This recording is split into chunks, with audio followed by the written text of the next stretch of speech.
नमस्कार मित्रों, स्वागत है आप सभी का। हालांकि अब देश में जिस प्रकार की जो है आपदा देख रहे हैं, आपदा बहुत बड़ी नहीं है, लेकिन ये हमारे लिए नहीं पूरे विश्व के लिए एक आपदा ही कह लीजिए कि वाहनें कम चल रही हैं। पेट्रोल डीजल की खपत जो है कि कुछ इस प्रकार से हो रही है कि लोग जो है कि बड़े बड़े टैंकर ले जा कर के जो है तेल खरीद रहे हैं 85,000 लाख रुपए का। क्योंकि आप सभी को पता है कि उत्तर भारत में इस समय जो है कि गेहूं की फसल रेडी हो गई है और उसे काटने के लिए जो है कि तेल और डीजल की आवश्यकता पड़ेगी, मशीनों को चलाने की आवश्यकता पड़ेगी। तो लोग अपनी कमाई के सीज़न में, और शादियों का भी सीज़न आ गया है, तो लोग सोच रहे हैं कि अत्यधिक हम जो कि तेल इकट्ठा कर लें, जमा कर लें। इसके वजह से जो है कि तेल शॉर्टेज हो रहा है। लोगों के अंदर एक घबराहट है। लॉकडाउन जैसे पिछली बार लगा था तो उसको लेकर के लोगों के अंदर घबराहट है।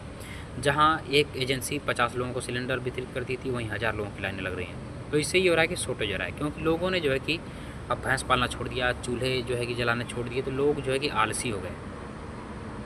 ग्रामीण क्षेत्र में कहीं ना कहीं राहत है, लेकिन शहरों में इस तरह की शॉर्टेज जो देखने को मिल रहा है। उसके बावजूद भी फिल्म जब रिलीज हुई है धुरंधर, और मुझे लगता है कि बहुत गलत टाइम पर रिलीज हुई है, क्योंकि जिस प्रकार से इसकी कमाई है, इसकी कमाई में उछाल और आता।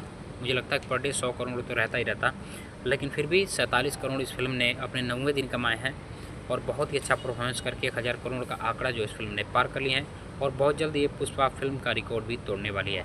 और इस विपत्ति को देखते हुए भी मुझे लगता है कि काफ़ी एक्टर्स ने इस फिल्म के डर से अपनी फिल्में टाल दी, और कुछ लोग अब इस लॉकडाउन का जो एक झूठा खबर फैला था, इसके चलते फिल्म टाल देंगे। प्लस पॉइंट जो तेल की शॉर्टेज चल रही है, इसके चलते, क्योंकि लोग सिनेमा हॉल तक पहुंच नहीं पाएंगे। लोग अपने खाने पीने के इंतजाम कर रहे हैं, तो लोगों का वहां जाना मुझे लगता है कहीं ना कहीं मान के चलिए ना के बराबर है। और बहुत बड़े सुपरस्टार तो रहने के हैं बॉलीवुड में, जो भी खास थे वो सब के सब गायब हो गए हैं। खैर, धुरंधर फिल्म के डायरेक्टर आदित्य धर ने एक अफवाह पर उन्होंने कहा कि सरकार को फिल्म की ज़रूरत नहीं है, माने वोट के लिए सरकार को किसी फिल्म की ज़रूरत नहीं है। सरकार अपना कार्य करे, हमें अपना काम करना है। तो फिल्म को इंटरटेनमेंट की तरह लो और इंटरटेनमेंट की तरह एंजॉय करो, क्यों इस बात को विवाद में डाल रहे हो।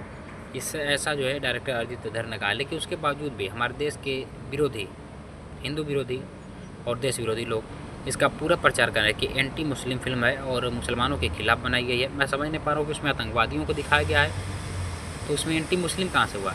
अभी आप लोग कहते हैं कि आतंकवादियों को कोई मजहब नहीं होता, यानी कि कहने का अर्थ है कि क्या इस्लाम से आतंकवादी निकलते हैं, सारे आतंकवादी मुसलमान होते हैं, तो क्या वो उसी को फॉलो करके आते हैं। तो जब एंटी मुस्लिम इसमें है ही नहीं, टेररिस्टों को दिखाया गया, तो इस तरह की झूठी अफवाहों से लोगों को बचना चाहिए।